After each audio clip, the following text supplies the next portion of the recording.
Bueno, saquen una hoja. Qué mala, que mirá acá, Karina, qué mala, que otro examen le dice. Todavía le entrego uno y quiere ir a entregar otro examen, le dice.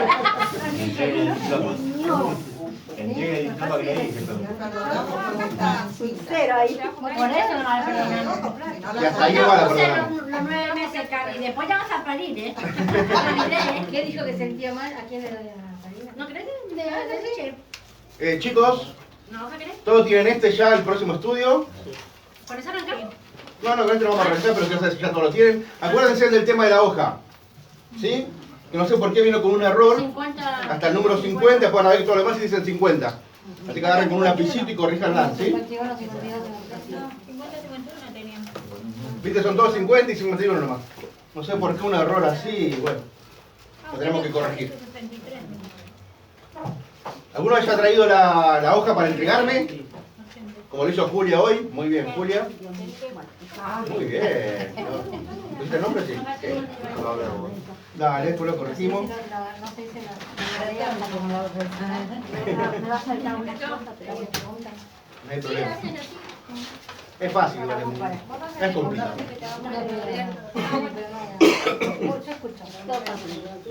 ¿Qué les parece si oramos, sí? Amén. Vamos a orar, vamos a dar gracias a Dios por este tiempo. Ahí donde estemos, cerremos los ojos. Digamos, Señor Dios, Padre amado, te damos las gracias, Señor. Gracias por este tiempo que nos permite estar juntos, Señor, con un grupo de tus hijos. Gracias por el amor y la comunión, Señor, que sentimos en el Espíritu Santo, papá, al estar juntos como hermanos, Padre. Gracias por tu presencia en medio nuestro. Gracias por la casa que has abierto, Señor, para que podamos reunirnos, para gozarnos de tu presencia, mi Dios. Papá, te pido en el nombre de Jesús que abra nuestros oídos espirituales, nuestro corazón, Señor, para poder comprender tu palabra. Ayúdanos, Señor. Necesitamos de ti para poder entender, porque somos tan tontos, Señor, para entender las muchas cosas, papá. Que si no fuera por tu Espíritu Santo, no sé qué haríamos, Señor. Gracias, papá. También te pido, Espíritu Santo, que estés hablando a través de mi boca, Señor, porque también soy tan tonto, Señor, que si no fuera por ti, no sé qué haría, Señor.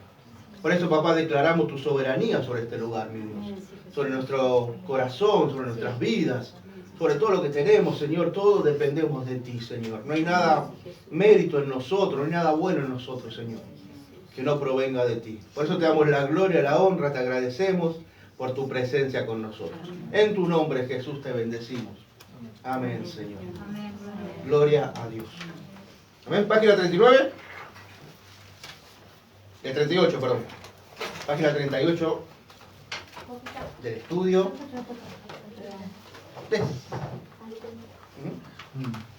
Tenemos la página 38. Eso todavía lo encaramos. Quedamos en el C, ¿no? Poder para testificar, ¿se acuerdan? Que habíamos dicho Hechos 1.8. ¿Se acuerdan? ¿Qué dice Hechos 1.8? De memoria ya. ¿Qué dice? A ver, alguien que se acuerde un poquito. ¿Recibiréis poder? ¿Recibiréis poder? Pero recibiréis poder cuando haya venido sobre vosotros el Espíritu Santo y me seréis testigos en Jerusalén, Samaria, en Judea, Hasta los fines de la tierra. Muy bien, hasta los fines de la tierra. Muy bien, ¿no? Bien. No era tan difícil, ¿viste? Lo podemos aprender. Es complicado, pero No lo leí, se me tiene que quedar algo, Señor. en algún momento un versículo tenemos que aprenderlo, che. No puede ser. Pues la única que tiene memoria de sacar es ¿Yo? No, Karina. El poder para testificar. ¿Arrancamos? Amén. Dice, se necesita más que el deseo de ser un testigo fiel de Jesucristo. Se necesita más que una oración al amanecer y otra al atardecer para testificar de Jesucristo. Se requiere poder espiritual. No es fácil predicar a Jesucristo correctamente, si no es con el poder del Espíritu Santo. Podemos verlo de mil maneras diferentes, pero si el Espíritu Santo no está en nosotros, guiándonos, no lo vamos a hacer de la forma correcta. Nosotros podemos predicar a Jesucristo de muchas maneras. Es más, hay muchas religiones que lo predican de muchas maneras. Por ejemplo, creo que son los testigos de Jehová que dicen que Jesucristo es el hermano de Satanás. Entonces entre los dos más o menos se pusieron de acuerdo para hacer el plan de la redención. Tiraron la moneda, a Satanás le tocó ser el malo y a Jesús le tocó ser el bueno. Más o menos así dice ese tipo de religión. Ahí estamos viendo la mezcla que si no es con el poder del Espíritu Santo, nosotros no podemos testificar claramente de Jesucristo. Ese es el problema de muchas iglesias. Muchas iglesias no son fieles testigos de Jesucristo porque no están bajo la unción o el poder del Espíritu Santo, sino bajo la carne, bajo ellos mismos, sus conocimientos. Lo he escuchado, lo he leído, lo he visto por internet. Mismas doctrinas, ¿no? ¿Cómo? Como sus mismas doctrinas. Como sus mismas, hacen su propia doctrina y su forma de ver a Jesucristo y nada que ver de cómo es Él. Solamente bajo el poder del Espíritu Santo podemos verlo a Él tal cual es. Por eso vemos tanta gente desilusionada con el Evangelio. No es el Evangelio que lo desilusiona, sino el predicador que le pone su mirada de cómo es Jesucristo. Y acá dice que necesitamos el poder del Espíritu Santo para poderlo testificar fielmente. ¿Sí? ¿Dónde queda? Toda labor requiere alguna clase de impulso. Se necesita energía para cavar un hoyo o para tomar un paseo. Una persona que está débil y sin fuerza no puede trabajar bien. Tanto las personas como las máquinas necesitan energía para trabajar. Los carros, los buses, los trenes y los aviones la necesitan para moverse. Y el mejor bus de todos se mueve sin esa fuerza. Todo labor requiere poder. Cada trabajo requiere diferente clase de energía. El poder que capacita a una persona para caminar no es el mismo que hace mover un bus. Nadie toma nafta acá, ¿no? La fuerza que hace mover el bus, por lo consiguiente, no es la misma que capacita a una persona para caminar. Solo existe una clase de poder que capacita al cristiano para ser un fiel testigo. Este es el poder que viene del Espíritu Santo. Ninguna otra cosa funciona. Debemos depender del poder del Espíritu Santo nos da. No es suficiente nacer de nuevo, ni conocer... No es suficiente nacer de nuevo, ni conocer al Señor Jesucristo como Salvador, ni ser bautizado en agua. La forma como alcanzamos la más grande habilidad para testificar de Jesucristo es siendo llenos con el poder que vino en Pentecostés. En la próxima lección estudiaremos más sobre este poder que Dios quiere dar a cada creyente. ¿Ves? Acá dice lo que estaba diciendo recién. Vos conociste al Señor, lo aceptaste como tu Señor y Salvador, y después querés testificar de Él, pero no estando bajo el poder del Espíritu Santo, no estando bajo la comunión del Espíritu Santo, es totalmente imposible. Por eso, lamentablemente, muchas iglesias llenas de gente no están dando un mensaje correcto de cómo es Jesucristo, porque no tienen este poder o esta comunión con el Espíritu Santo. Aquellos que han sido bautizados en el Espíritu Santo alrededor del mundo testifican con celo y poder. El Espíritu Santo nos muestra señales y prodigios a través de creyentes comunes. El Espíritu Santo levanta un ejército de testigos. Muchos de estos no tienen una educación formal. Son como los pescadores que seguían al Señor al comienzo y tienen el mismo poder espiritual que tenían aquellos primeros discípulos. No es cuestión de capacidad, es cuestión de comunión. Es cuestión de cuánto estás pegado al Espíritu Santo para poder tener ese poder para ser testigo fiel y verdadero de Jesucristo. ¿Sí? Yo creo que cada uno de nosotros, de alguna u otra manera, tenemos una imagen de Jesucristo ya formada por nosotros mismos. Entonces, a medida que nos vamos metiendo en la palabra, esa imagen se va corrigiendo. Y lo vamos viendo tal cual es Él, no tal cual nos imaginamos nosotros. Y eso está diciendo que si no tenemos la comunión correcta con el Espíritu Santo, nunca lo vamos a ver tal cual es, sino que siempre vamos a estar creando nosotros nuestro propio Jesucristo. Entonces, cuando le predicamos a una persona, a esa persona no le resulta, no le sirve. ¿Por qué? Porque es un Jesucristo equivocado, aguado, distinto del que Él realmente es. ¿Sí? Por ejemplo, muchas veces queremos predicar y para que la gente se acerque a nuestras iglesias, le estamos diciendo, Dios va a cambiar tu vida. Y es verdad, Dios va a cambiar tu vida. Pero no es una varita mágica que te va a tocar y tu vida va a ser cambiada. Sino que Dios te va a dar las pautas, las pistas, las formas para que vos cambies tu vida, para que tu vida sea cambiada. Entonces, aparte no se la decimos. Solamente le decimos, vení que te va a cambiar tu vida. No es arte de magia. Es cuestión de seguir los pasos correctos, de la forma correcta, para que nuestra vida sea cambiada. ¿Se entiende cuál es la diferencia? Si no tenemos el poder del Espíritu Santo para eso, estamos vendiendo un evangelio diferente del que realmente es. El propósito de testificar. ¿Quién me lee Hechos 1 del 11 al 9? Del 9 al 11, ¿verdad? ¿Del 11 al 9? Sí. Que ya estaban así. Estamos atentos, dice, era. Y acá Cuando no se es- quiere hacer letra me dice. Hechos 1 del 9 al 11. Y habiendo dicho estas cosas, viéndolo ellos, fue alzado y le recibió una nube que le ocultó de sus ojos. Y estando ellos con los ojos puestos en el cielo, entró tanto que él se iba, y aquí se pusieron junto a ellos dos varones con vestiduras blancas, los cuales también les dijeron: varones Galileos, ¿por qué estáis mirando al cielo? Este mismo Jesús que ha sido tomado de vosotros al cielo, así vendrá como le habéis visto ir al cielo. Wow, preciosa promesa, ¿no? Así como lo vieron llevar al cielo, A volver. volverá del cielo. Y todo ojo le verá. Acá tendría que explicar sobre el rapto, sobre la segunda venida, que son dos eventos totalmente diferentes, pero sé que ustedes ya lo saben, ¿no? Una cosa es el rapto de la iglesia y una cosa es la segunda venida. ¿Acá de qué está hablando? ¿Del rapto o de la segunda venida? Vamos de nuevo, a ver qué dice el hebreo. Versículo 11 dice: los cuales también le dijeron: varones Galileos, ¿por qué estáis mirando al cielo? Este mismo Jesús, que ha sido tomado de vosotros al cielo, así vendrá como lo habéis visto ir al cielo. La segunda venida. Sabemos que hay dos eventos, que está el rapto de la iglesia y está la segunda venida de Jesucristo. A ver, ¿quién piensa que es la segunda venida? Ah, pero puede ser que el rapto lo encuentren en el cielo. ¿La segunda venida? En el aire, ¿no? Cuando Lo ya encuentren en el reine aire. saca. Una sola nomás la segunda venida. 2, 3, 4. Deme tiempo a contar, que decirme tonto. Ah, no, es la avenida, es la avenida. ¿No entendí todavía? Bien. Así mejor lo explicamos bien. ¿Quién piensa que es el rapto de la iglesia? Uno. Termina la gracia, antes de la Sí, porque si no, tribulación como que te seremos quedás levantados. para la segunda O venida. sea, hay gente que no levantó la mano por ningún lado. La segunda venida 4-1. Bien. era más llegado. Vamos de nuevo. Sabemos que Jesucristo va a volver por su iglesia. ¿Sí? Acá en segunda de Tesalonicenses dice que sonará una trompeta y que los muertos en Cristo resucitarán primero. Después nosotros, los que hayamos creído, seremos arrebatados juntamente con ellos en los aires. Nos encontraremos con el Señor en el cielo.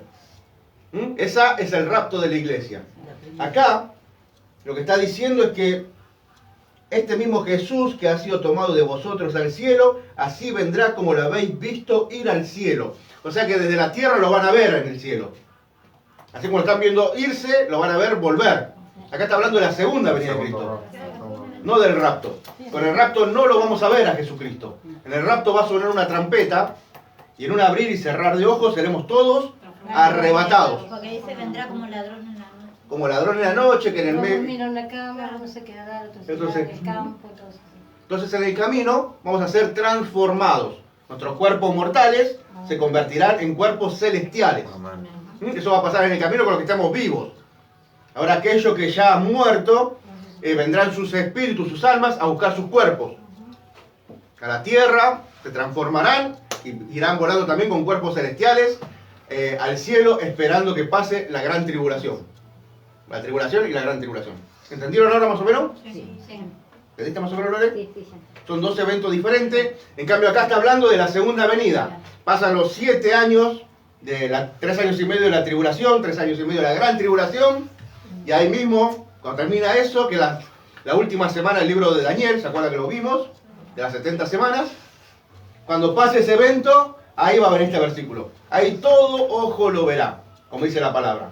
Todo ojo lo verá, que Él es el Señor de señores y Rey de reyes. Ahí donde Él baja y todo lo vamos a ver, como dice acá la palabra, como lo vimos ir al cielo, así mismo lo van a ver Así venir. sean los salvos y no salvos, digamos. Todo lo van a ver. Todos lo van a ver. Ya en este momento no sé hasta cuándo va a haber salvos. Cuando Jesucristo venga. Por lo menos ya en los gentiles no sé si va a haber salvos. Pues ya Jesucristo viene directamente para el pueblo judío. Ya los gentiles, ya una vez que la iglesia es arrebatada, se terminó el plan para los gentiles. ¿Hay salvación? ¿No hay salvación? No sabemos, no creo que haya salvación por los gentiles. No pueden ahora, menos van a Ahora poder que después. tenemos el espíritu, apenas raspando pasamos, imagínate Imagínate lo que sería ahora después sin el espíritu. con el espíritu ocupándose de otra cosa, ¿no? Directamente con el pueblo de Israel. Vuelve el plan original al pueblo de Israel. Entonces acá vemos entonces que está hablando directamente de la segunda venida del Señor. El propósito para testificar, volvemos al estudio. Uno de los propósitos, si tuviera el pizarrón, explicaría un poco en el pizarrón. Sí, a la próxima clase. La próxima clase tenemos el pizarrón. Uno de los propósitos principales de Dios para nosotros es que hablemos de Jesucristo. Ese es el propósito principal para nosotros. Dios había separado una nación, Israel, para que ellos sean los testigos de Dios. Para que en el mundo viera en ellos cómo Dios era. Pero ellos fracasaron pensando que Dios solamente estaba para ellos y no para los demás. Nunca quisieron ser ejemplo de nada, sino ser ellos mismos, el pueblo de Dios separado, y todos los demás lo veían como pecadores. Nunca fue la idea de Dios esa, sino que ellos sean los testigos para todo lo demás. Ellos fallaron, entonces Dios tuvo que crear la iglesia. Y nosotros somos los testigos que fallaron, los judíos. Nosotros somos los testigos que no tenemos que fallar. Nosotros tenemos que presentar a Jesucristo para todos. Para personas ricas y para personas muy pobres. Para personas que se portan bien y las que no se portan bien. Para los asesinos y criminales y para aquellos que tienen hogar de niños y todo lo más lindo que vos quieras. Ese es el mensaje nuestro para el mundo. Para eso lo salvó Dios. Para que nosotros seamos testigos para todo el mundo. Que haya arrepentimiento y perdón de pecados en la sangre de Jesús. ¿Se entiende cuál es la idea? Nosotros no nos podemos quedar encerrados en una iglesia pensando que la salvación solamente es para nosotros. No es el fin de la iglesia eso. El fin de la iglesia es que nosotros siempre estemos testificando. Siempre estemos diciéndole al mundo que hay una esperanza, que hay una... Es decir, salir afuera a testificar. A testificar a todo el mundo. Ese es el principio de la iglesia. Israel se quedó adentro, nosotros no tenemos que hacer lo mismo. Tenemos que salir afuera y testificar. Muchas veces no hace falta salir porque la gente viene sola. Bueno, la gente que viene, tenemos que testificarle también de Jesucristo. ¿Sí? Uno de los propósitos principales de Dios para nosotros es que hablemos de Jesucristo. Ya presentamos este pensamiento ante la lección 2.a. El plan para testificar. Aún así, queremos recalcar este punto una vez más. ¿Por qué? Porque como creyentes necesitamos recordar el plan y el propósito de Dios para nosotros. Los discípulos estaban asombrados mientras el Señor Jesucristo ascendía a las nubes. Repentinamente aparecieron dos mensajeros del cielo. Ellos preguntaron a los discípulos, ¿por qué estáis mirando al cielo? Por un lado, podemos entender por qué los discípulos estaban mirando fijamente al cielo. El Señor Jesucristo había estado con ellos durante varios años y ahora se iba. Además, lo más inusitado era ver a alguien elevarse al cielo. Este fue un momento insólito y emocionante. Por otro lado, ese era un tiempo de cambio. Qué bárbaro, ¿no? Yo creo que ustedes se imaginen por 2 minutos, un segundo. Imagínense estar parado acá y de repente verme a mí, empezar a elevarme. Nos vamos a preocupar nosotros. Lo hicimos bien. Pensamos vamos a decir. Estaba enseñando bien, nosotros no. No aprendimos nada. No aprendimos bien. Mis 80 kilitos, No, que no aprendimos nada. bueno, La pluma. mis 110 kilitos, Me agarro de los pantalones. ¿Te prendés? Vamos todos juntos, ¿viste? Vamos ganando, no. Vamos todos con vos. No te vayas. vamos subiendo todo. Imagínense, ¿para dónde estarían mirando ustedes? Para arriba. Arriba. Estarían mirando la hora, estarían mirando el... No, y se va. Allá ve quién se va. Estarían todos mirando así. Entonces de repente se aparecen dos ángeles y dicen, ¿qué están mirando? ¿Y cómo que estamos mirando? Estamos mirando como un tipo sube al cielo. ¿Cómo que estamos mirando? Era algo sobrenatural, algo que no pasa. Algo sobre... El problema es ese. Muchas veces nosotros como iglesia nos quedamos mirando. Dios no se cansa de hacer milagros y nosotros nos quedamos simplemente mirando. Somos observadores y no participantes. Exactamente. Estamos siempre mirando. Tiene que venir dos ángeles para decirnos, muchachos, dejen de mirar y empiecen a trabajar. Empiecen a hacer algo. Nosotros tenemos que aprender eso. Trabajen para ser salvos. Empecemos a trabajar, empecemos a disfrutar de esa salvación. Sí, pero no para ser salvo. Hay que cuidar, Así que dejemos de mirar y empecemos a participar. ¿Sí? Es lógico que estemos mirando un tiempo los milagros y nos regocijamos, pero después tenemos que salir a ser testigos de ese milagro. Yo lo vi a Jesucristo subir al cielo. Imagínense que algunos de los que estaban ahí, yendo a decirle a sus compañeros, yo lo vi. No es que a mí me están contando que voló por los aires. Yo lo vi. Nosotros tenemos que salir de los mismos. En primera persona, digamos. En primera persona. Ahora nosotros tenemos que empezar a disfrutar esos milagros en primera persona también. Y empezar a decir, yo lo vi. Yo vi cómo el Señor Jesucristo sanó a mi esposa del problema que tenía en el estómago. Yo lo vi. Entonces puedo testificar de que hay poder en Jesucristo para sanar. Yo vi como personas que han tenido muchos problemas económicos empezaron a prosperar. Yo lo vi. Entonces yo te puedo decir que en tu escasez Dios te puede prosperar. No me quedo mirando solamente como, mira qué bueno, mira qué bueno. Te quedas mirando el cielo, el milagro. ¿Entiendes cuál es la idea? Testifiquemos, hablamos. Empecemos a hablar de las cosas de Dios. Quizás no tenemos nada que decir.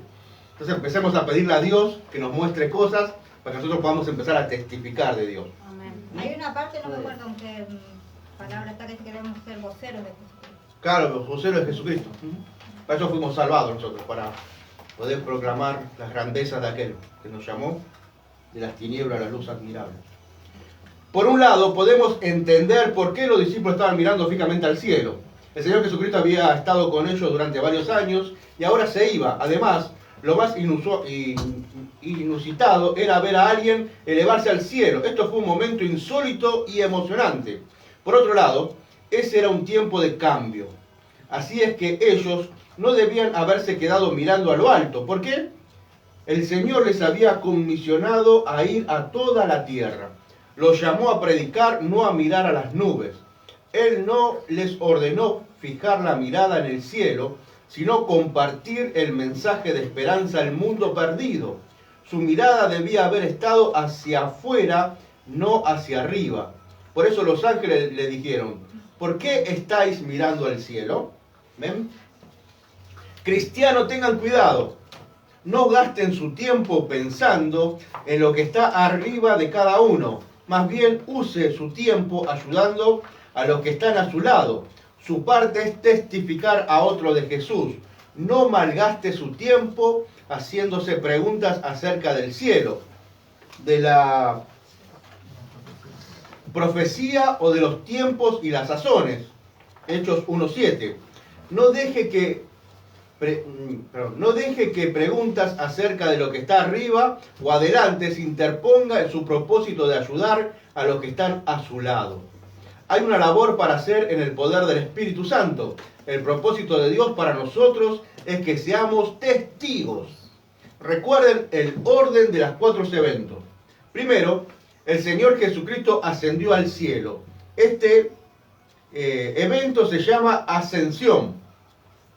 Hechos 1:9. Segundo, el Señor Jesucristo envió al Espíritu Santo para dar a los creyentes el poder de testificar. Este evento es Pentecostés 1:8. Tercero, el Señor Jesucristo envió a los creyentes a testificar. Esto es llamado la misión de la iglesia. ¿Se acuerdan que hablamos de eso, no? Hechos 1:8. Cuarto, el Señor Jesucristo vendrá de nuevo a la tierra. Esta es la segunda venida o parousia en griego. Hechos 1:11. ¿Entendieron esto? Cada evento tiene su nombre y está bien definido. Los ángeles dieron un mensaje importante a los discípulos.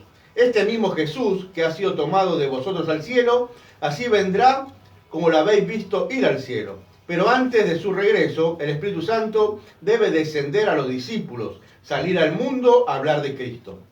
Un hombre soñó que se moría y se iba al cielo. Allí un ángel lo llevó a un hermoso templo, pero el hombre notó que le faltaba una pequeña piedra a la pared del templo. ¿Por qué le faltaba esa piedra a la pared? El hombre preguntó al ángel. El ángel le respondió, esa fue la obra que Dios quería que hicieras en el mundo, pero tú preferiste hacer cosas más grandes. Entonces el hombre se despertó y desde ese día en adelante, él hacía la obra para Dios día a día. ¿Se entendió el ejemplo? Sí. Es como que nosotros no estamos perdiendo tiempo trabajando para nuestro Señor. Es como cosa que no va a faltar, es por excusa, digamos, por la excusa que pusimos nosotros en el camino. Claro. Del Señor. Y esa piedra que faltó ahí es porque muchas veces Dios no te manda a hacer cosas grandes. Hicimos otras cosas y no hicimos lo Simple que lo hiciste. Claro, tenemos que hacer lo simple que Dios nos manda a hacer. Para que sea una cosa pequeña, porque vos vas a ver hoy en día, y yo veo mucho eso en el Facebook sobre todo, los grandes carteles que dice que Dios quiere grandes cosas para tu vida. Que Dios tiene grandes ministerios para tu vida. Venía esta gran campaña, venía esta gran cosa, esta gran comisión, venía esta gran campaña, venía esta gran iglesia. Capaz Dios no tenga una gran en tema de tamaño, pero sí Dios tiene algo en tema de importancia. Por ahí vos te manda directamente a que solamente le hables a una persona. Ahora, si vos le haces caso a Dios y le hablas a esa persona puede ser ramificarse y llevar miles de personas. Por ejemplo, Billy Graham. ¿Quién le predicó a Billy Graham? Claro. A lo mejor no se conoció. No se conoció quién le presentó el mensaje. Claro. Por eso mismo cuando yo lo veo a ustedes, yo no veo la cantidad que hay de ustedes. Dios nunca me deja a mí hacer censo. No los puedo contar, no sé por qué, pero no puedo contar. Yo lo que veo acá es la gente que está atrás de ustedes. Yo veo todas ramificaciones atrás de ustedes. Yo veo la familia de ustedes detrás de ustedes. Yo ya los veo como raíces, claro, que están echando para todo lo demás. No son el grupo que veo acá. No es cuestión, vengo por 3 personas. No vengo por 3 personas. Pues detrás de esas personas hay cientos de miles de personas. Porque capaz esa persona también le predica a una sola persona. Pero esa sola persona sí sea la que Dios la use para expandir el Evangelio. Nosotros tenemos que aprender a mirar así a la gente.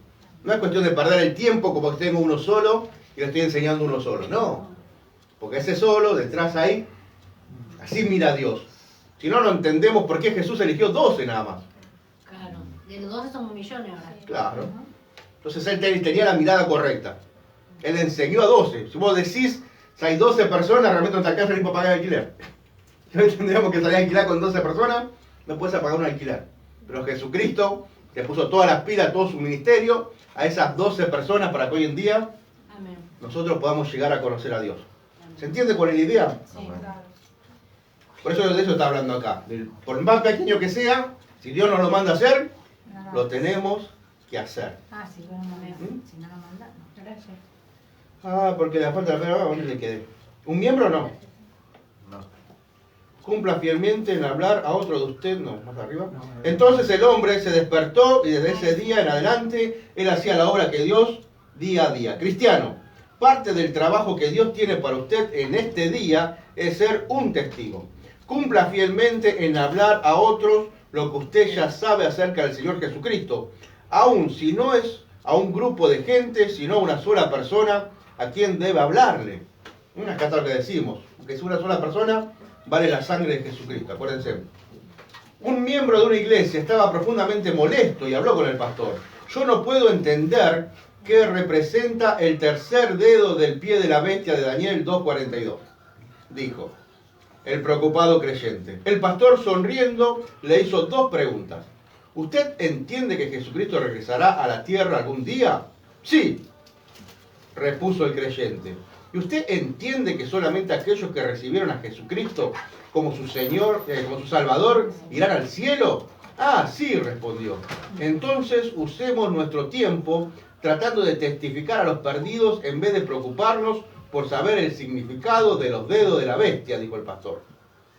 O sea que lo poquito que sabemos del Señor lo podemos usar para bendecir a los demás. No hace falta meternos en los misterios de Dios. Está bueno aprender, está bueno saberlo, pero eso no nos tiene que limitar. No es que yo necesito saber esas cosas para predicar de Jesús. No, son 2 cosas diferentes. El propósito de testificar es preparar a las personas para su encuentro con Jesucristo. Él volverá, Él pronto volverá, así como se fue. Bienaventurado aquel siervo al cual, cuando su Señor venga, lo halle haciendo así. Mateo 24:46. ¿Fue claro? Sí. Lo poquito vamos a ser fiel, ¿sí? A veces queremos ser fieles en lo mucho, decimos Señor, ponernos en lo mucho, y no pasa por ahí el tema. Empecemos haciendo lo que Dios nos pide por más chiquito y molesto que parezca. ¿Sí? 3. Paso hacia el Pentecostés. ¿Alguna duda de lo recién? Bien. Hechos 1, 12 al 26. ¿Quién me lo lee? Hechos 1, del 12 al 26. Esta vez lo dije bien. Hechos 1, 1, del 12 al 26. Elección de sucesor de No. Judas. Gracias, exacto. Entonces volvieron a Jerusalén desde el monte que se llamaba del Olivar, el cual está cerca de Jerusalén, camino de un día de reposo. Y entrados subieron al aposento, que no veo bien,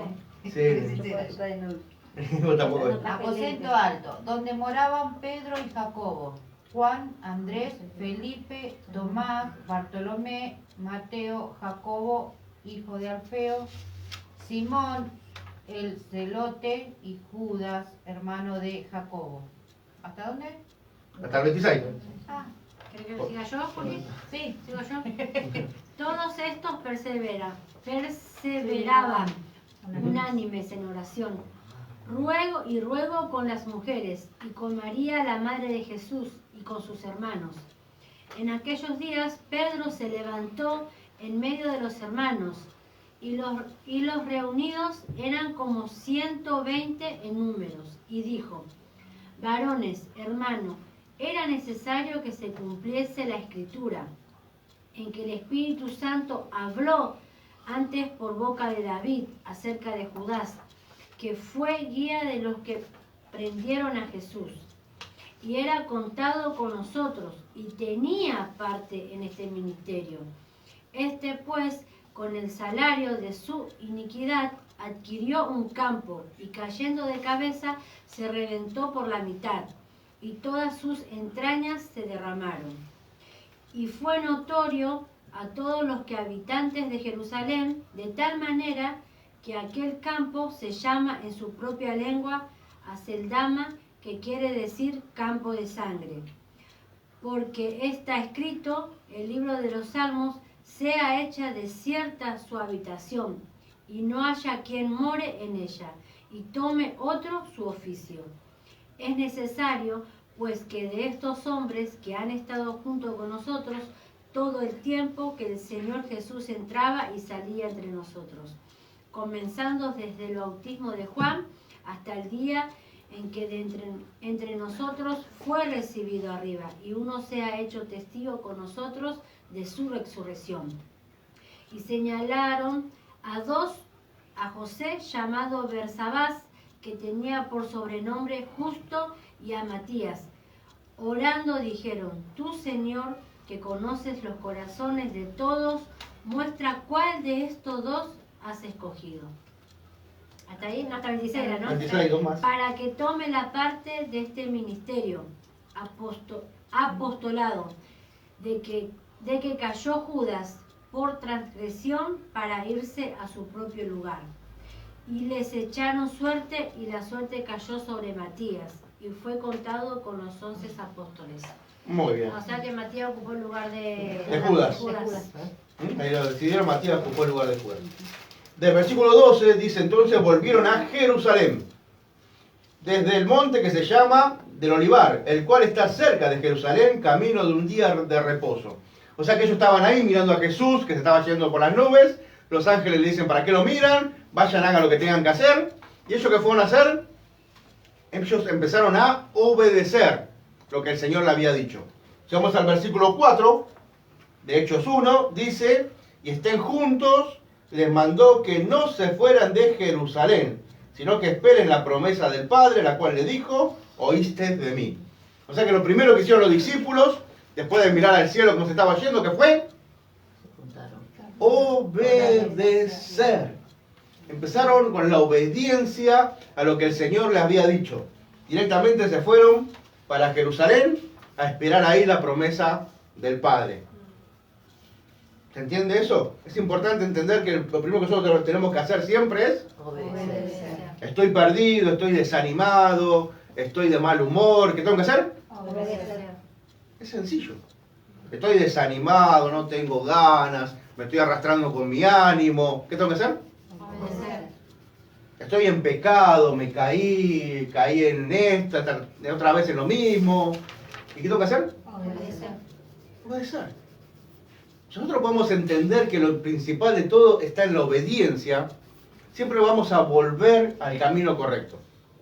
No importa los pecados, lo lejos que me haya ido, un pecadito chiquito para Dios es lo mismo que... Pecadazo. Porque para Dios el pecado es pecado. O sea que si yo miento o yo te agarro a patadas, para Dios es exactamente el mismo pecado. Así que cuidado porque no miento mucho. Me voy a agarrar a patadas a todos. Encima para Dios lo mismo. Entonces ahí entendemos que siempre la solución es la misma.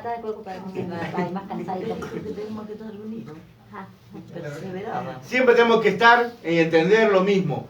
Que sea cual sea el pecado que hayamos hecho, nosotros tenemos que volver a la obediencia a Dios. Entonces ahí es donde entendemos que la palabra de Dios dice que si confesamos nuestros pecados, Él es fiel y justo para perdonarnos y limpiarnos de toda maldad. Entonces volvemos a la obediencia de confesar nuestros pecados y volver otra vez a estar bien delante de Dios. Siempre tenemos que obedecer. 3. Paso hacia Pentecostés. Objetivo: identificar y realizar 3 pasos que preceden a la llenura del Espíritu Santo. Contexto histórico. Recordemos Pentecostés como el día en que Dios se encontró con sus hijos que lo esperaban. En Pentecostés el Espíritu de Dios llenó a los creyentes. Ellos recibieron la promesa que Jesús les había hecho. En Pentecostés su vida rebosaron de alabanza por su presencia. El Espíritu Santo fluyó como un río de agua viva desde el interior de cada uno. Juan 7, 37, 38. Ellos adoraron a Dios en lenguas que nunca habían aprendido. Valientemente testificaron de Jesucristo. Esta clase de Pentecostés es el que desea cada creyente. Podemos identificar 3 acciones de los creyentes que fueron guiados para ser llenos con el Espíritu Santo. Acá en el estudio vamos a ver 3 acciones que van camino hacia el Pentecostés. Si hacemos estas 3 cosas, vamos a poder conseguir nuestro Pentecostés con el Señor. Amén. A. Fueron obedientes. ¿Ven lo que decíamos recién? Explicación. El viaje a Pentecostés comenzó con un paso de obediencia. El Señor les ordenó permanecer en Jerusalén. Lucas 24:49, Hechos 1:4. Le mandó esperar y recibir el don del Espíritu Santo. Por lo tanto, ellos hicieron exactamente lo que el Señor les dijo. Regresaron a la ciudad y esperaron. Hechos 1, 12 y 13. Pareciera que esperar no da mucho que hacer. Había buenas nuevas para contar. Jesús había resucitado de la muerte. Los discípulos habían estado hablando de Él por un término de 40 días. Hablando con Él por un término de 40 días. Sin duda, ellos estaban listos para contarles a otros. Vos imaginate, lo viste irse a Jesús al cielo y te dice, esperá. ¿Volvieron la zona? Sí. Y te dice, esperá, andá a Jerusalén y esperá. Vos estás con ese ánimo desesperado de decirle a todo el mundo, no solamente lo vi vivo, aquel que habían matado, sino que encima lo vi volar, lo vi flotar, lo vi siendo elevado, lo vi desaparecer en el cielo. Imagínate con esa gana que vos tendrías de contárselo a todo el mundo. Y Jesús no le dijo, vayan a contarlo a todo el mundo todavía. Dijo, esperen. Ellos tenían 2 opciones. O hacer lo que realmente tenían ganas de hacer, que estaba muy bien porque era algo muy bueno, u obedecer a Dios. Nosotros a veces vamos a tener por delante 2 opciones. O hacer cosas muy buenas, o hacer lo que Dios nos pide. Porque lo que Dios nos pide siempre va a ser lo mejor. Por ejemplo, yo puedo hacer una acción muy buena. Irme a comer con toda mi familia. Pues yo a mi familia le voy a predicar. Yo voy a comer, no importa que sea justo el domingo a la hora del culto. No importa. Pues yo voy a hacer una opción muy buena. Voy a estar con toda mi familia comiendo y seguramente en algún momento, entre chorizo y y morcilla y chinchulines, voy a testificar de Jesucristo. Qué buena obra que voy a hacer. Pero no es la obediencia que Dios me está pidiendo. Pues Dios me dijo... Y justo ese día era Santa Cena. Encima había Santa Cena ese día. Dios me dijo que yo tengo que estar con mis hermanos juntos. Amén. O sea que hay muchas cosas muy buenas, pero no quiere decir que sean prioridad para Dios. Amén. O lo primero para Dios. Por eso nosotros siempre tenemos que aprender a obedecer. Esto pega mucho con el taller de líderes que vimos, ¿no? Ajá. Obedecer sobre todas las cosas y todas las demás cosas, Dios se ocupará. Vendrá por una añadidura. Qué rico mate, ¿eh? Servite. Mate de leche. Hace tanto que tomo mate de leche. Qué rico. Van a salir corriendo, Aguanta bien, aguanta. Bueno, pareciera que esperar no da mucho que hacer. Había buena noticia para contar. Jesús había resucitado de la muerte. Los discípulos habían estado hablando con él por un término de 40 días. Sin dudas ellos estaban listos para contarlos a otros. Pero, ¿se acuerdan la palabra pero? Pero es un freno total. Pero, esperar en actitud de adoración era suficiente. Hubiese sido un error hacer otra cosa. Siempre es suficiente hacer solo aquello que Dios dice que hagamos. Erraríamos al tratar de hacer más o menos de lo que Dios ordena. ¿Conocen ese dicho que dice ser más bueno que Dios? Nosotros muchas veces queremos ser más bueno que Dios en ciertas áreas y terminamos metiendo la pata porque Dios no nos ordenó a ser más bueno que Él. Dios pone los límites y Dios dice cómo se hacen las cosas. Amén. La obediencia es marca de nacimiento de los hijos de Dios. Es evidencia de que una persona es nacida de nuevo. Los que aman a Dios guardan sus mandamientos. Juan 15, 9 al 17. Un hombre estaba al lado de un perro. Quería que el perro lo obedeciera y que hiciera exactamente lo que él le ordenaba. El dueño no le daba importancia a la inteligencia, fuerza o rápido que el perro fuera. Lo que él más valoraba en los perros era la obediencia.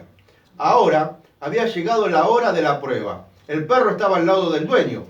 De repente el dueño lanzó un hueso como a 50 pies, 15 metros de distancia. El ansioso perro vio caer el hueso sobre el césped, pero el animal no se movió, porque había aprendido a esperar las instrucciones del amo. El dueño entonces le ordenó: ve y atrápalo. El perro corrió hacia el hueso y lo levantó. Tráelo aquí, gritó el amo. El fiel perro lo llevó de regreso al hueso al dueño. Esto estaba orgulloso de su perro porque obedecía. Obediencia es lo opuesto a la desobediencia. La obediencia dice sí, es humilde y respeta a Dios. Pero la desobediencia dice no a Dios. Es pertinaz y se para el cuello rígido y los brazos cruzados. Es pertinaz y se para con el cuello rígido y los brazos cruzados. ¿Vieron cuando se enoja, anda y se pone dura así? Se empaca.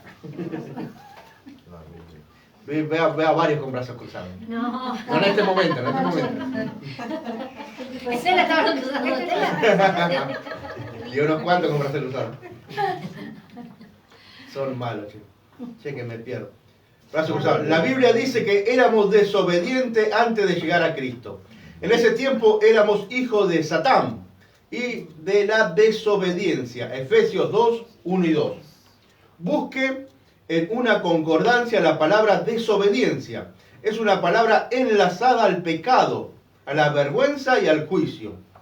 Por la desobediencia, Adán trajo el pecado al mundo. Romanos 5, 19. Por la desobediencia, el rey Saúl perdió el reino. 1 Samuel 13, del 11 al 14. Por la desobediencia, Moisés no pudo entrar en la tierra prometida. Números 20, 12. Por la desobediencia, el nombre de David se manchó con un pecado que cada generación ha visto. No se deje engañar, la ira de Dios vendrá a aquellos que desobedecen. Efesios 5, 6. Ilustración. La obediencia antecede a la bendición. Abraham recibió bendición después de obedecer. Él salió de Ur y se fue a una tierra nueva. Entonces llegó a ser padre de muchas naciones. Así es que la obediencia viene antes de la bendición. Moisés recibió bendición después de obedecer. Dios le dijo que volviera a Egipto. Primero que todo, Moisés obedeció a Dios, después siguió la bendición. La relación entre la obediencia y la bendición es un tema importante en las Escrituras. Podríamos verlo ilustrado 100 veces en la Biblia. Las viudas recibieron bendición de Elías y de Eliseo porque obedecieron. Primera de Reyes 17:2, 17, Segunda de Reyes 4. Los leprosos fueron limpios al obedecer a Jesucristo. Lucas 17. Saulo recibió la vista porque obedeció. Hechos 9:1. La desobediencia se pierde de las cosas buenas que Dios ha planeado para ellos. Mateo, Hechos, bueno, un montón de versículos. Las personas sensatas obedecen a Dios y reciben sus bendiciones. Obedecer. Como siempre decimos, Dios no le interesa la inteligente que vos seas.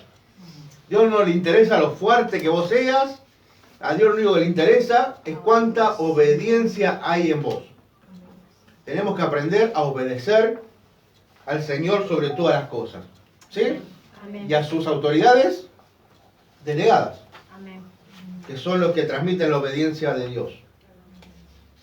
Espere porque se me mezclaron todas las hojas. Aplicación. ¿Usted desea ser lleno con el Espíritu Santo? Hechos 5:32. Dice que Dios da el Espíritu Santo a los que le obedecen. Nunca podremos ganarlos por nuestro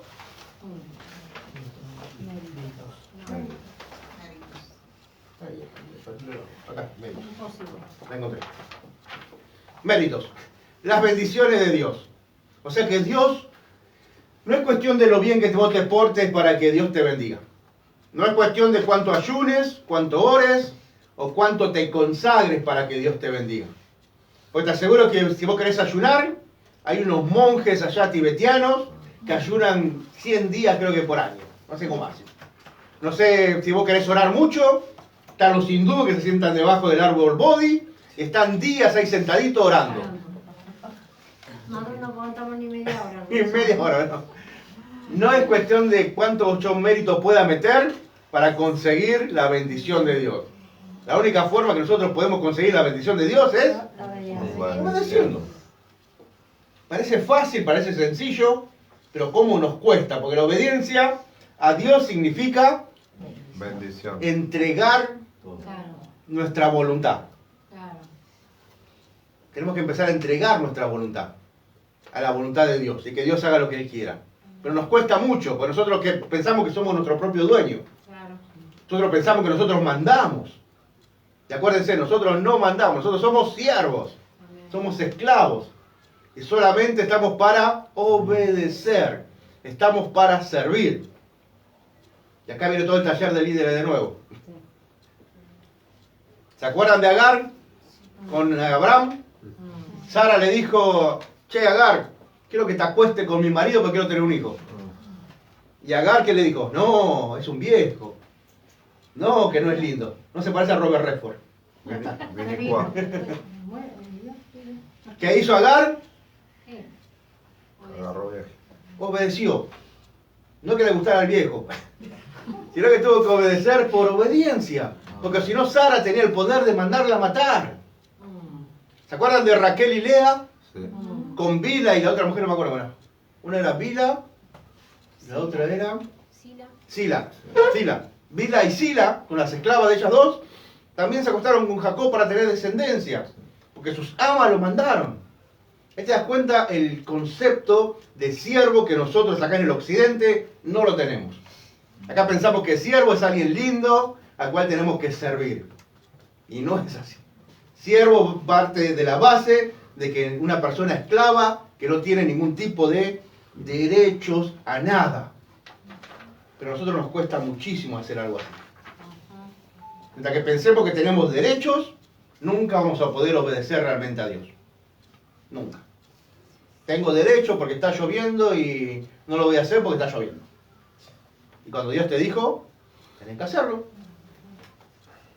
No, pero hace frío. Tengo derecho porque hace frío y me voy a enfermar. Tenés derecho, claro. Pero delante de Dios, tenemos que obedecer.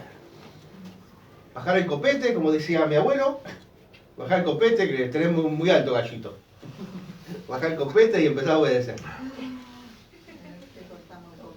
Está muy copetudo, me decía mi abuelo. Está muy copetudo, bajar el copetito, el gallito. Que te lo voy a arrancar, me decía.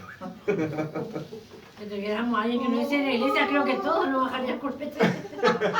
Qué falta nos hace que de bajar el copete. ¿Dónde quedamos? En el 41, mérito de la bendición, sin embargo, la obediencia es la clave para recibir de Dios. ¿Desea recibir alguna bendición del Padre Celestial? Investigue en su corazón. ¿Acaso hay algo que el Espíritu Santo le ha dicho que haga? El consejo que María dio a los siervos para ayudarlos. Haced todo lo que os dijeren. Juan 2:5. ¿Se acuerdan de la boda de Caná, no? Sí, Haced todo lo que os dijeren. La senda de la obediencia siempre nos lleva a las bendiciones de Dios. Un himno antiguo dice, obedeced, cumple a nuestro deber. Si queréis ser felices, debéis obedecer. No lo conozco al himno, pero suena bien. Fueron obedientes, el punto A. Ahora vamos al punto B. Oraron. Explicación. Un segundo paso hacia Pentecostés es la oración. Así como los discípulos obedecían, también oraban. Vean cómo Lucas nos responde varias preguntas. ¿Dónde oraban los discípulos? En el aposento alto en Jerusalén. ¿Cuáles apóstoles estaban allí? Todos los 12, a excepción de Judas. Matías lo reemplazó. Hechos 1:26. Ya analizamos más sobre esto en la lección C, que es la que sigue. Por ahora, veamos que Pedro es el primero en la lista. Juan y Santiago le siguen. Estos 3 discípulos eran los más cercanos a Jesús. ¿Se acuerda del grupo íntimo de Jesús? Sí. Que siempre lo lideraban estos 3. Sí. Que tenían grandes ministerios. Los 3. Sabemos qué pasó con Pedro. Pedro fue el gran apóstol para los judíos. Él fue el que encaminó y encabezó la iglesia en Jerusalén. Juan fue el que escribió 3 cartas, el que vivió más de 100 años, el que escribió el Apocalipsis, el que terminó su vida en la iglesia de Éfeso.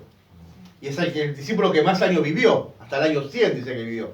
Dice que fue quemado con aceite, dice que fue llevado a la isla de Patmos, a trabajar en las cuevas de azufre. Realmente sufrió muchísimo este apóstol. Y después tenemos a Santiago, que murió.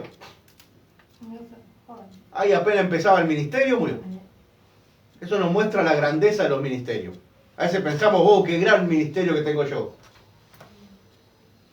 Pues si Dios me está preparando tanto es porque tengo un gran ministerio. Mirá Santiago. Santiago fue el primer apóstol que murió. Por la mano de Herodes que le clavó una espada.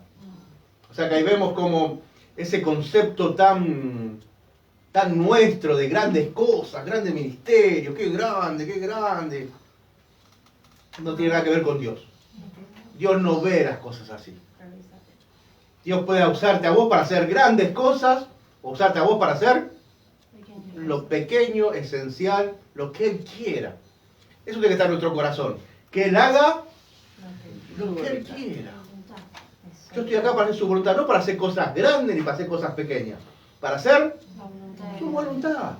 Poneme en las manos de Él. La voluntad de Dios. Si yo comparo mi iglesia con la iglesia, no sé, vamos a poner uno de Freyson, miles de millones, no tengo nada, soy un fracasado. No. Ni siquiera es mi iglesia, por la iglesia de Jesucristo. Está a cargo del pastor Fabián. Somos fracasados, ¿no? ¿Qué somos? Qué fracaso que tenemos. Carníbal, qué fracaso que tenemos. Y no pasa por ahí. No es cuestión de ver la grandeza de los templos. Jesús cuando pasó al lado del templo, ¿qué le dijo? ¿Ven este templo? Piedra sobre piedra, que hay una piedra sobre otra piedra. Todo se derrumbará. O sea que el Señor no mira la esplandez de las grandes cosas. tampoco la cantidad, sino la calidad. Claro, la Porque puede ser una calidad. iglesia muy grande y hay mucha desobediencia. Y puede ser una iglesia muy pequeña y son todos obedientes. Ujú. Es lo que agrada al Señor, digamos. Claro, la cuestión es ser eso, de ver las cosas así, de la obediencia. Después el resultado natural de todo eso es el crecimiento y las demás cosas. Nosotros no vamos detrás de eso. Nosotros vamos detrás de hacer lo que el Señor nos pide. Amén. Si no podemos hacerlo poco, ¿cómo el Señor va a querer que hagamos lo grande? Imagínate, de repente, no te quiero decir 100.000 personas, pero vamos a poner 500 personas. Acá, ¿cómo lo metemos? Con los 10, con los 12. ¿Cómo metemos la 500 acá? ¿Cuántos más te preparamos? A ver. Imagínate si no estamos preparados para poder, con los poquitos que somos, ¿cómo vamos a pensar más allá? Y eso pasó en la iglesia primitiva de arranque también. Ujú, de arranque. Que creció tanto que No tuvieron sabía. que poner diácono, actor. No estaban preparados. ¿Quieres decir algo? No, eran de ellos. Ah, listo. Así que bueno, tengamos en claro los conceptos, que esta movida que hay hoy en día de grandes cosas no nos nuble Y el... aparte el valor que Dios nos da es el que tenga mucho ministerio grande como el que lava los baños. Es el mismo valor. Es el mismo valor, claro. Delante de Dios tenemos todo el mismo valor. No tenemos que caer en esa separación, en esa lucha. Vos no sos lo mismo que yo, pues yo estoy arriba, vos estás abajo. Exactamente. Nos peleamos por el puesto quién está en la Me dijo plataforma y una quién vuelta, no. no, y No, es una que fue empresa. mi papá, porque yo cantaba no arriba de la iglesia y yo me iba a limpiar los baños. Y me decía, papá, vos que estás arriba cantando no podés limpiar los baños. ¿Por qué no? Le dije yo. Yo estoy sirviendo al Señor. Así sea cantando arriba o limpiando los baños, es un servicio al Señor. Claro. No hay categoría. Para Claro. mí creo que el Señor no tiene categoría. No tiene. Uno tiene la cabeza, otro es el brazo, otro es el dedo, otro los pies. El Sin, mismo valor. sin el pie no anda el cuerpo. Y sin las manos tampoco, y sin la cabeza tampoco. Entonces somos todo un cuerpo. No tiene, para mí creo que no tiene nada que ver. El que canta o el que predica arriba y el que limpia el baño somos todos los mismos ante los ojos de Dios. Somos todos Porque a mí no me santos. sirve de nada cantar bonito arriba y capaz la que limpia el baño tiene el corazón agradable delante de Dios y la que canta arriba no. No tiene nada que ver. No somos una empresa, acá decía No. el hermano Fabián. No, no somos. Lamentablemente mucha gente piensa que somos una empresa. Que hay un jefe, un pastor, Gerentes. un gerente y tenemos que trabajar de la misma manera y recibir otro pago. No es así. La iglesia no es una empresa. Hay un autor que a mí me gusta mucho, que es John Maxwell, que enseña mucho sobre el liderazgo, pero el problema que tiene él es que siempre ve la iglesia como una empresa. Y si no da ganancia, Pirámide. cerrala o rajalos. Dice que la cadena siempre se rompe por el eslabón más débil. Así que si en tu grupo de liderazgo hay una persona débil, la tenés que rajar. Así lo dice. Leí más de 10 libros de John Maxwell. Entonces ahí te das cuenta esa confusión que hay entre las empresas que buscan el éxito y la iglesia que ya tiene el éxito. Jesucristo. Pues tenemos a Jesús. ¿Se entiende cuál es la diferencia? No caigamos en esa, o si no, de repente viene alguien a invitarlo y dice, veníamos a la iglesia de Freyson. Vamos que allá somos muchos y seguramente hay mucho poder allá. El mismo poder que se mueve allá es el mismo poder que se mueve En con vos. nosotros. ¿Dónde quedé ahora? ¿Por qué hablo tanto? Por ahora veamos que Pedro es el primero en la lista, Juan, Santiago le sigue, estos tres discípulos eran los más cercanos a Jesús. ¿Quién estaba orando con los apóstoles? Jesús se apareció a un grupo de más de 500 personas, que incluían hombres y mujeres, después de su resurrección. 1 Corintios 15:6 dice esto. Tal vez los 120 del aposento alto eran parte de este grupo. Lucas presta especial atención a María, la madre de Jesús, y a sus hermanos. Algunos, erróneamente, enseñan que María fue siempre virgen. Esta enseñanza falsa contradice las Escrituras. Mateo no dice que José nunca tuvo relaciones sexuales con María. En cambio dice que José no la conoció sexualmente hasta cuando ella dio a luz a Jesús. Mateo 25. Esto indica que ellos tuvieron relaciones sexuales normalmente entre un hombre y su esposa, después del nacimiento del Señor Jesucristo. Esto es lógico porque tenemos que entender que es un mandamiento de Dios. Que el hombre se una a su mujer y los dos sean una sola carne. Es un mandamiento de Dios. Sería una locura pensar que José y María No siguieron los mandamientos de Dios. Sino que ella dijo, no, pero yo no puedo. Ella cumplió hasta que nació Jesucristo, que fue la voluntad de Dios. Después ella era una mujer normal como todas nosotras. Exacto. Nada más que Dios la escogió porque ella tenía el corazón como a él le agradaba. Para que la alaben, no para que la adoren. Exactamente. No, fue un instrumento del Señor ella. Lamentablemente hemos caído en toda esa, ¿no? Y después vemos bien, empezamos a estudiar el casamiento de José y María. Acá estaban comprometidos. María queda embarazada, estando comprometidos. No estaban casados. Y la Biblia nunca habla de que se casaron. Tenemos que entender que José la quería desechar para que no la maten. Entonces no la desecha y se queda con María. Eso lo hace a él también pecador. Porque habían tenido relaciones antes de casarse. O sea que los dos mismos comparten el pecado delante del pueblo. Seguramente fueron desheredados. José seguramente era una persona que pudo dar la dote para tener a María. Era una persona de plata. Pero terminó desheredado, terminó en la calle, a tal punto que fue a Jerusalén y aún dice que no había lugar, pero realmente se refiere a que no había forma de pagar el hotel donde se querían meter. De repente nace Jesús, vemos que tiene que ir a los 8 días al templo, tiene que entregar por rescate, por el primer varón, tenía que entregar una ofrenda, un cordero si tenía plata. Ahora si eran pobres realmente tenía que presentar 2 palominos. 2 torcasas. Y la ofrenda por Jesús, para ser rescatado, fueron 2 torcasas. Eso significa que no tenían un mango. Fueron al patio con la cajita y cazando palomas para poder entregar.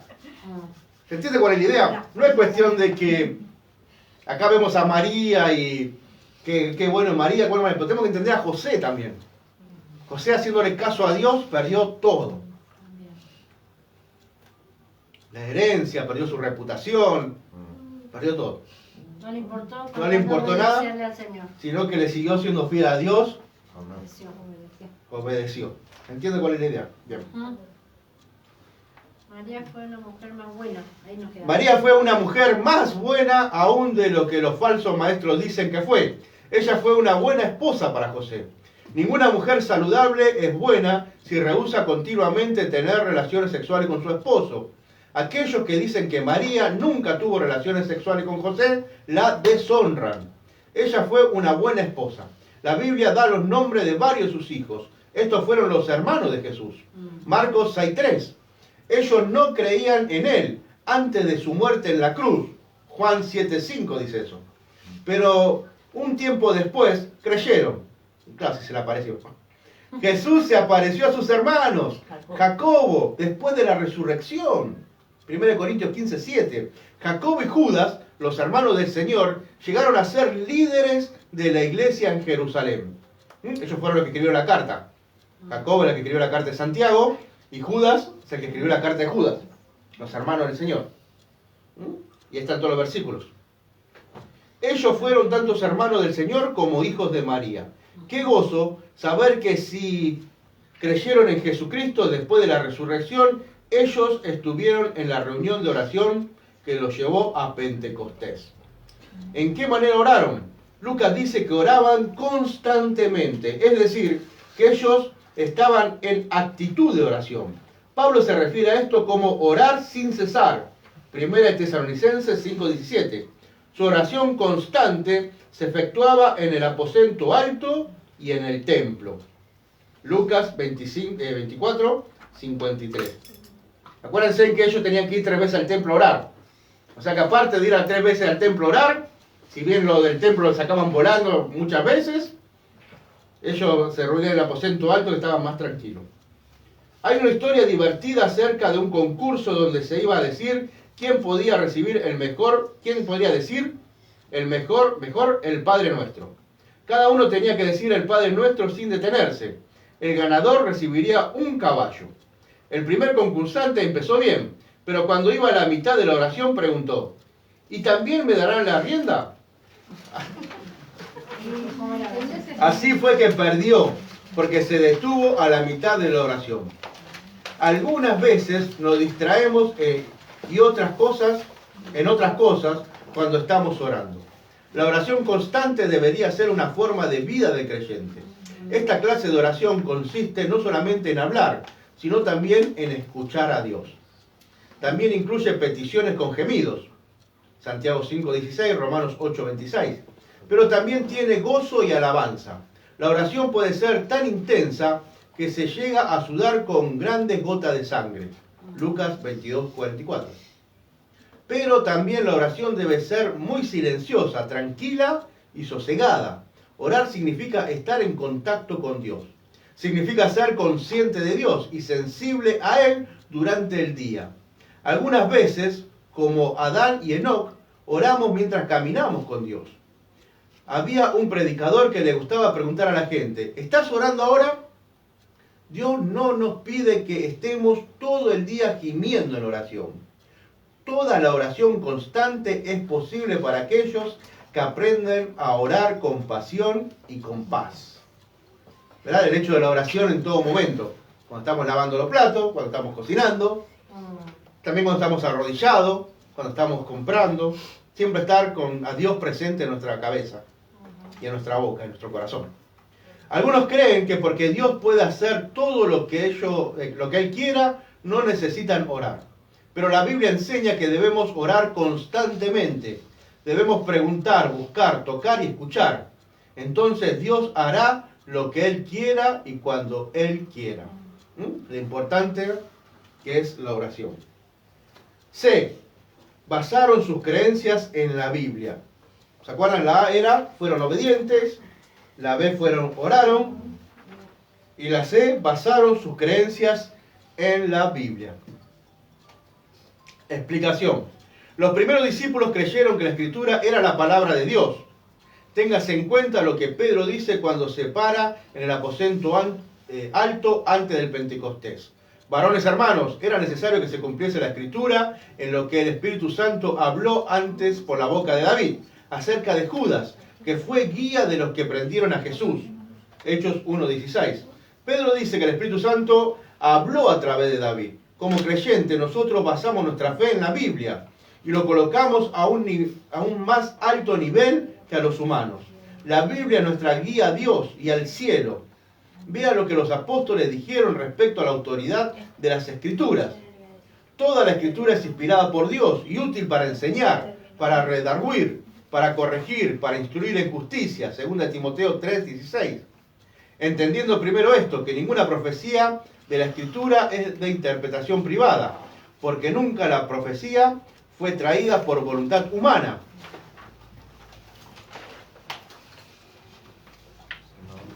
sino por los santos hombres de Dios, hablando y siendo inspirados por el Espíritu Santo. Segunda de Pedro 1:20 al 21. Pablo dice que toda la Escritura es inspirada por Dios, por tanto, para nosotros. Pedro dice que el Espíritu Santo inspiró a los escritores y ellos escribieron. Estos grandes apóstoles afirman que la Biblia es única e inigualable. La Biblia es la palabra de Dios Todopoderoso. La valoramos por encima de las palabras de los hombres y de los ángeles. Lo que está escrito es lo que debe guiar nuestras vidas. Mateo, 1 Corintios. La Biblia dice gobernar sobre los siervos de las tradiciones y las opiniones humanas.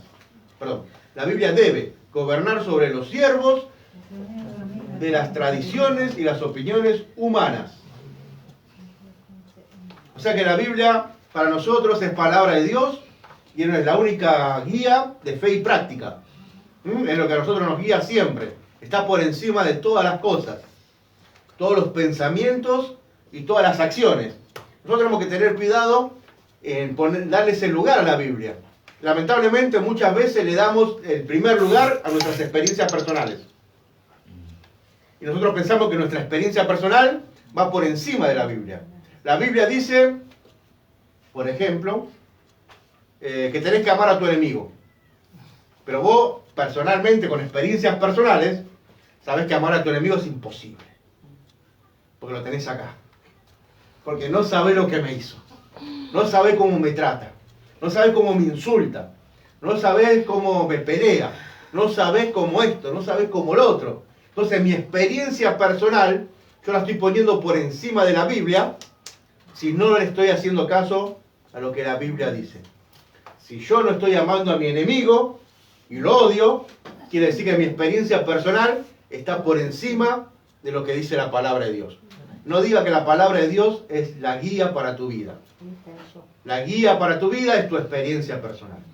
Por eso mucha gente que está muy lastimada le cuesta volver a creer en todas estas cosas, porque está basado en sus experiencias personales.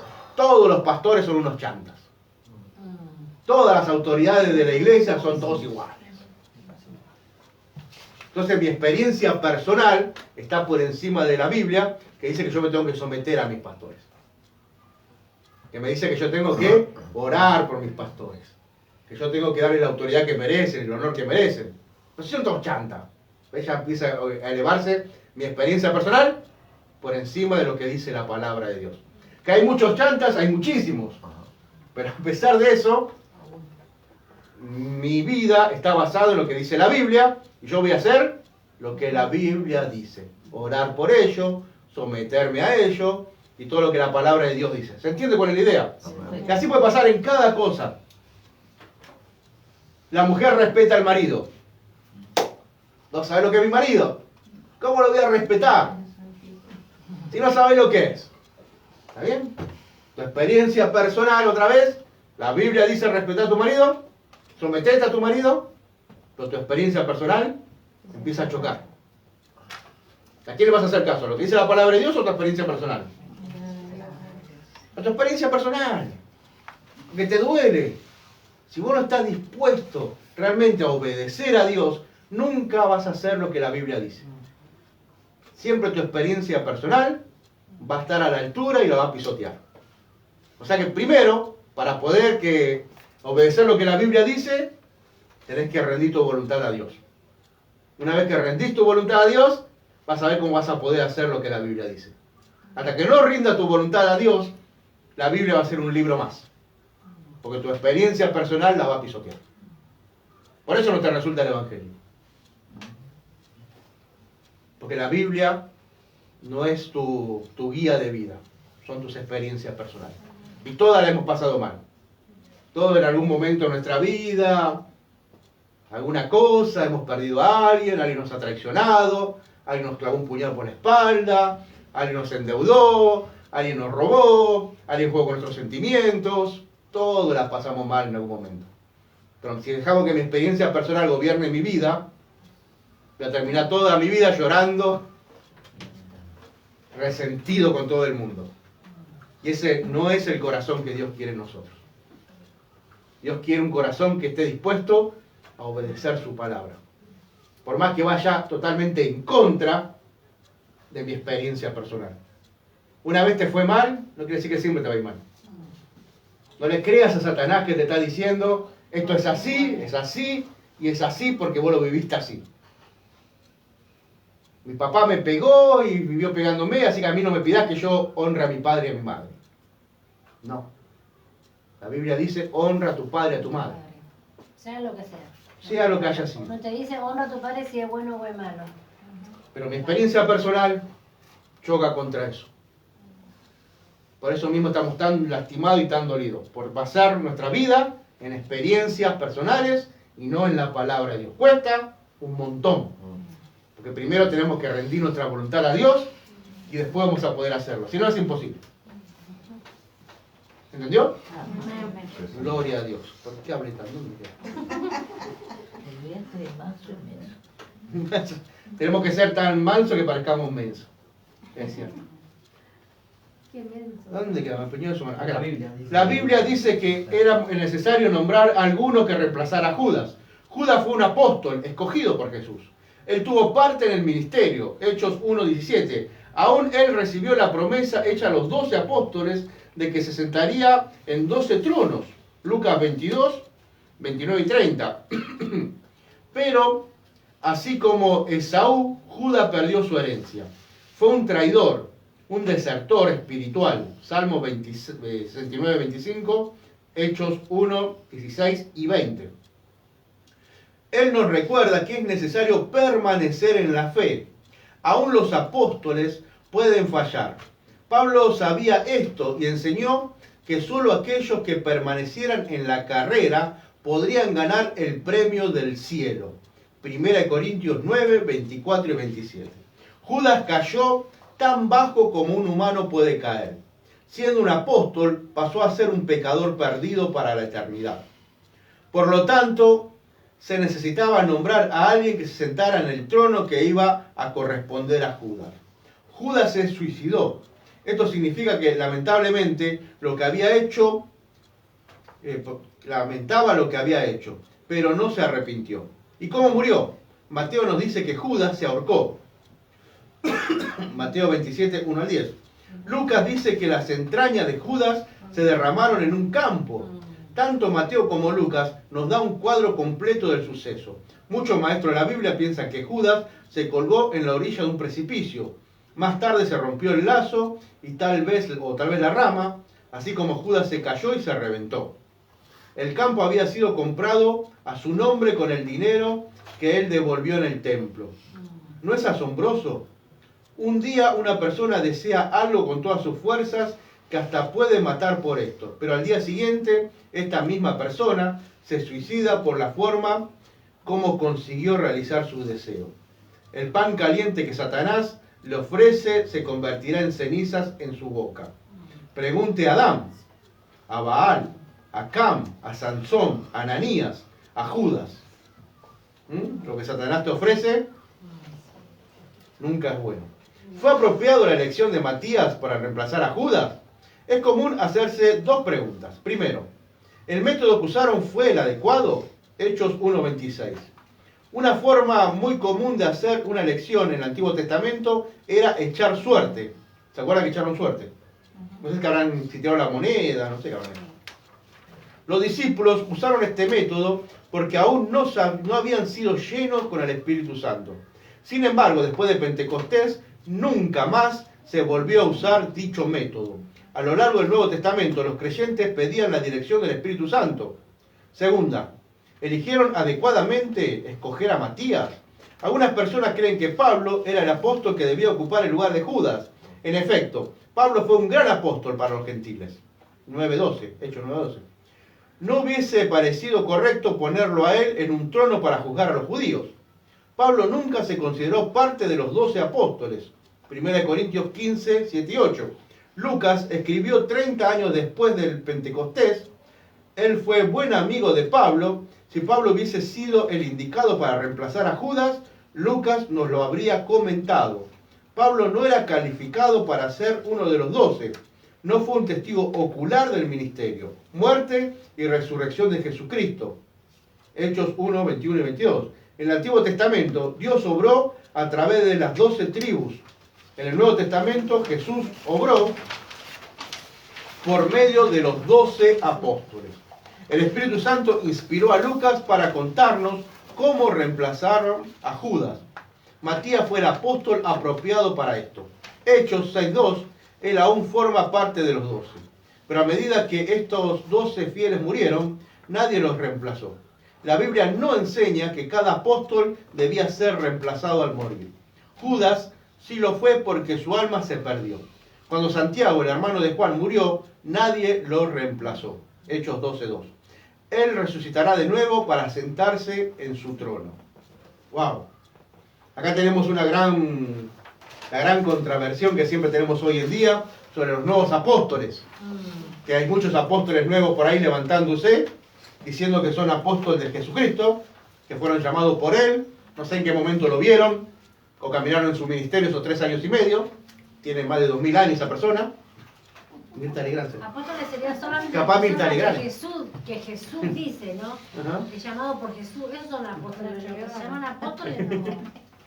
Claro, el tema es que vos vas a un apóstol de estos nuevos es muy difícil. y te dicen que sí son llamados por Jesús. No, Está bien, pero no solamente tenés que ser llamado por Jesús, lo tenés que ver claro. resucitado. No, que nadie lo vio. No solamente tenés que verlo resucitado, sino que también tenías que haberlo visto en su ministerio terrenal. Caminado con él también. Caminado con él. Son los 3 requisitos que necesita un apóstol para ser llamado apóstol. Haber caminado con Jesucristo 3 años y medio, haberlo visto resucitado. ¿El tercero cuál es? Caminado con él. Haber sido llamado por él, perdón. Llamado por él. O sea que Mirta Legrand puede ser un apóstol. Seguramente caminó con Jesucristo, seguramente habrá visto. Qué malo que es. Entonces ese título está mal, digamos, no. No pueden ser, hoy en día no hay apóstoles. No. Lo que hay es el ministerio apostólico. Apostólico, claro. En aquel tiempo los ministerios eran personales en el Antiguo Testamento. Estaba Elías, que era el profeta. Estaba Eliseo, que era el profeta. Hoy en día nosotros como iglesia somos el cuerpo. No hay ministerios personales sobresalientes. Somos parte de un cuerpo. El cuerpo mismo, Jesucristo, es el que se va moviendo. Por eso mismo hoy en día ya apóstoles no hay. Ninguno se puede hacer llamar apóstol, por más estudios, si tuviera estudios no tendría que ser llamado apóstol, pero por más que quieran, o lo nombren, o lo unjan, está mal. Yo no digo que tenga mal corazón, por ahí están confundidos y no lo saben.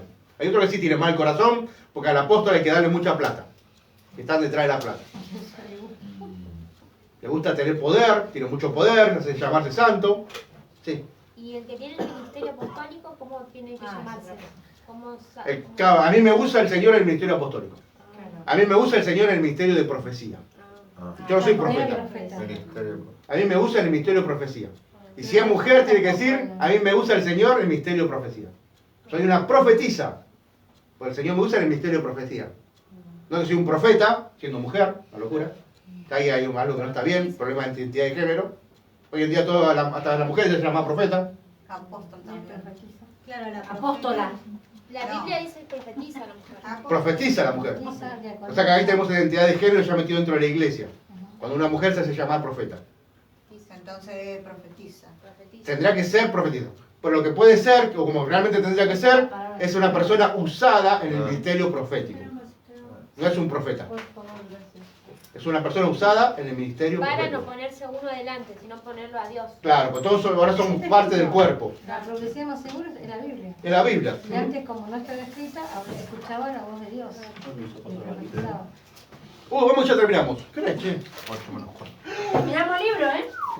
¿Eh? Terminamos el libro. Ya terminamos la primera parte, muy bien. Ilustración. Ilustración que es. La Biblia nos guía a Pentecostés. Un evangelista se encuentra frente a una congregación. El pastor lo invitó para mantener el fuego del Espíritu en la iglesia. Vea 1 Tesalonicenses 5:19. Este fuego pentecostal comenzó en casa, con varios miembros de la iglesia orando juntos. Estaban hambrientos de recibir más de Dios. Entre ellos habían líderes de la iglesia, de la ciudad, de la iglesia, del ministerio de música y de la escuela dominical. A medida que ellos oraban y estudiaban los hechos, el Espíritu Santo los llenaba. Fueron inundados de gozo. Algunos de ellos decían que sentían como si hubieran sido bautizados en amor. En medio de este acontecimiento, ellos empezaron a orar a Dios en nuevas lenguas. Estos creyentes tan gozosos querían que todos pudieran tener la bendición del Pentecostés. Las Escrituras los habían guiado a una nueva relación con Dios. Pero aquel evangelista habló muy fuerte y con autoridad diciendo: ustedes no necesitan hablar en lenguas porque yo no las hablo. Wow. Aplicación. ¿Cuál era nuestro estándar en Pentecostés? Vamos a ver primero lo de antes, porque esto habla otra cosa. Claro, acá el evangelista, como él no hablaba en lengua, pensaba que en lengua no es una de las manifestaciones del Espíritu Santo. Y la lengua es una de las manifestaciones. Como él no hablaba, entonces... Como él no hablaba, pensó que no era. Exactamente. Yo me acuerdo cuando yo venía a los bautistas, nosotros decíamos, o la doctrina nuestra era, que los dones pasaron. Que ya el don de lengua ya no estaba. Ni el de sanidades, ni nada, solamente el amor. Porque Pablo dice, las profecías pasarán, las lenguas pasarán, y lo único que permanece es el amor. Pero después entendimos, cuando fuimos reformados, que se refiere a que pasaron cuando están en el cielo.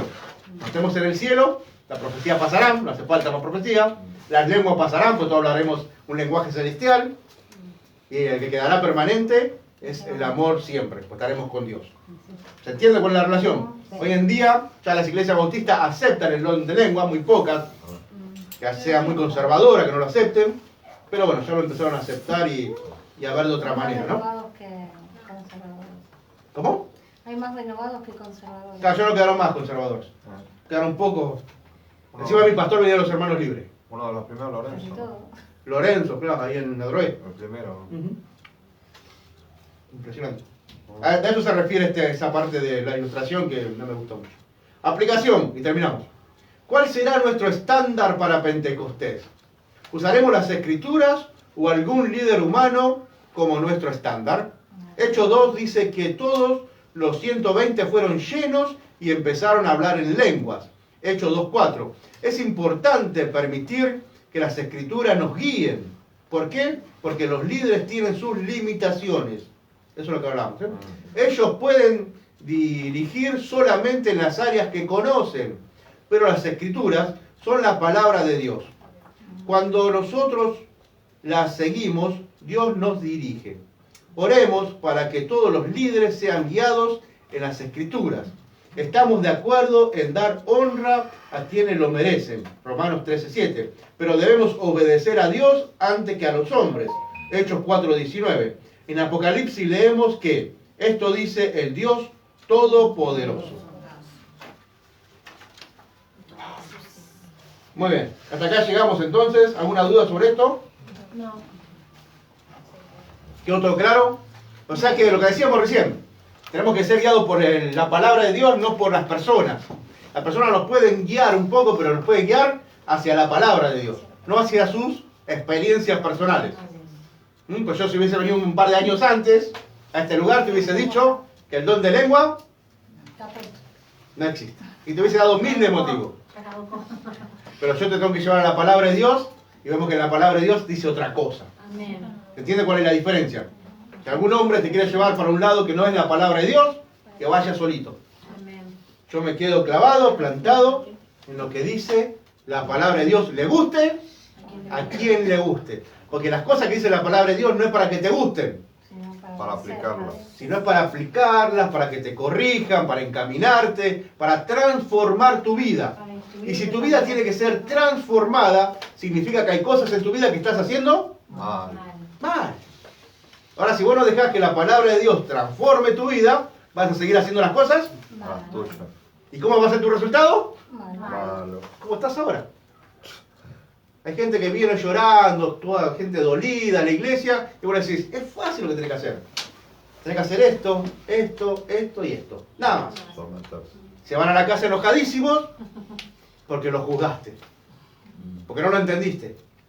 Porque no sabes lo que siente. Ay, yo no te juzgo, yo sé lo que sentís, yo sé todo lo demás, pero la palabra de Dios dice que vos tenés que hacer esto, esto, esto, esto. Y te va a ir bien. Nosotros tenemos que empezar a caminar detrás de la palabra de Dios, aunque ese camino no nos guste. Porque no es agradable ir detrás de la palabra de Dios. Cuesta mucho. Porque nuestra carne no le gusta y quiere pachanga y parranda. Pero nosotros somos guiados por el Espíritu y no por la carne. ¿Amén?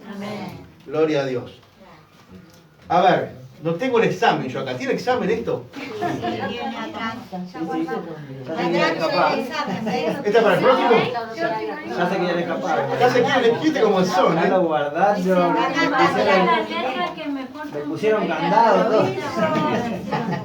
Y ahora espera, esa la vamos a revisar la clase que viene. ¿Qué se la dejaron como tarea? Como tarea, para la clase que viene. La revisamos. ¿Cómo? Ah, esa la marcó Karina, mirá. Sería bueno para ver que entendimos algo. Claro, para ver si entendimos. Este no tiene pruebita, ¿no? Pues yo no tengo las pruebas acá. No, este. No, Esa es la única prueba, bien. Sí. Le ponen una cruz. Examine más que... Sí, la cruz o marcar como se la... A ver, Claro. Cari, yo que vos les cobro. Yo que vos les cobro. Lo vamos a ver para la clase que viene. Lo vamos a traer ya hecho para la clase que viene, ¿sí? Y arrancamos con eso, ¿me parece? No, La otra puerta, vos. La otra. El último no. Igual abajo, medio complicado. Un cuarto de dos. Ahí está, siempre te agarro los dedos. ¿Entendieron, chicos? Ya traigan el próximo material entonces. Traigan el próximo material a la clase que viene y corrijan las hojas, acuérdense si no se las he leído. Eso de 400, cuando tengan. Claro, mirá. ¿Ves la hoja que dice 47? De cuando llega a 50, o sea que todo lo demás dice 50. No sé por qué. O sea que el 50 pone 51, 52. ¿Entendés? Así como Así ya, como tenés vos. así como 47, cuando llega el 50, tú le vas a decir 50. 51, Podemos armar una Por eso chapa. queda 51. Claro, la idea es meterlo atrás. 51 dice todo. Claro. 50, 51. No, vos tenés el primero, tenés el segundo de vos.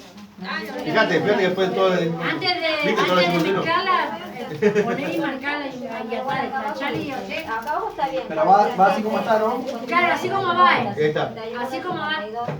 No, pero dice acá, ¿eh? Acá no dice nada. Lo tenés que poner vos. Hasta el 51. Oramos, chicos, ¿qué les parece? Amén. Después metés y sacás. Alguien que ore, por favor. Levante una oración al Señor. Que no hable mucho. Bendito Dios, te damos gracias. Gracias. Estamos reunidos, Señor, estudiando tu palabra, la necesitamos porque es como el agua que respiramos, Señor, como el aire.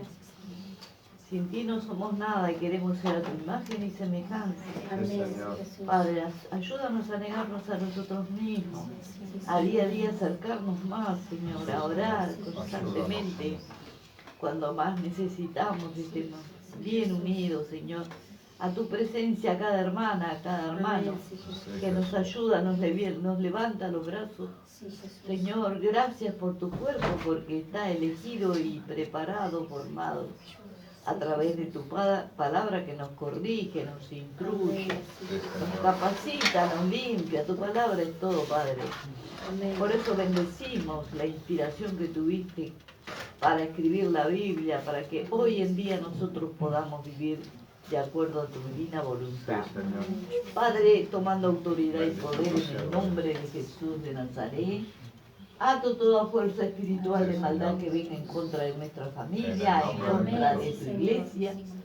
Padre, atamos todo principado, potestades, gobernadores, huestes espirituales de maldad que habitan en las regiones celestes. Líbranos de malos pensamientos, bendito Dios, que sean tus pensamientos sanos, limpios, transparentes, que podamos ser testigos fieles, Señora, aunque hoy nos enseñaron que aunque si una persona, sí, Padre, todos los días una persona, aunque parece que no nos entienden, pero tu palabra no vuelve vacía, Señor, porque trae, a la larga trae, y entiéndeme que tu palabra es viva, que nos sana. Tenemos que marcar la diferencia y necesitamos tu Espíritu Santo para todo, Padre. Más en la situación actual que aumentó la maldad. Mira cuánto dolor, Padre, sana nuestra tierra. Bendito Dios, ayúdanos, Señor, a que vaciemos toda carga y la pongamos en tus manos. Porque sabemos que solamente vos vas a llevar esa carga. Porque eres Dios maravilloso, creador, admirable. Tú eres el Adonai, el Sanaí. Sea nuestro shalom para siempre, eternamente, Padre. Tú eres el poderoso Elohim. Gracias porque eres Sadaí, nuestra bandera, Padre, que flamea al viento sabiendo de que contigo somos más que vencedores.